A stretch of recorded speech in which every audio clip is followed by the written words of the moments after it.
İmam Cəfər əleyhissalam öz atasından nəql edir. İnnə iblisə aduvvallahi rənnə arbə'a rənnatin. Buyurur ki, həqiqətən Allahın düşməni olan iblis 4 dəfə fəryad eləmişdir.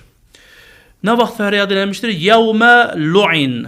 Lənətləndiyi gün, yəni Adəm əleyhissalama səzdə eləmədiyi günlə fəryad eləmişdir. Və yevmə uhbitə iləl ard. Yerə indirildiyi zaman fəryad eləmişdir. Və yevmə bu'isən nəbiyyü sallallahu aleyhi və aleyh. Peyğəmbərimizə peyğəmbərliyin verildiyi gün, yəni beysət günü. Və yevməl qadir. Qadirxum günündə fəryad eləmişdir. Yəni biz baxırıq ki, şeytanın belə fəryad elədiyi vaxtlar xüsusi vaxtlardır. Demək, Qədirxumda buradadırsa İmam Sadiq əleyhissalamın hədisinə əsasən, demək böyük bir hadisə baş vermişdir Qədirxumda.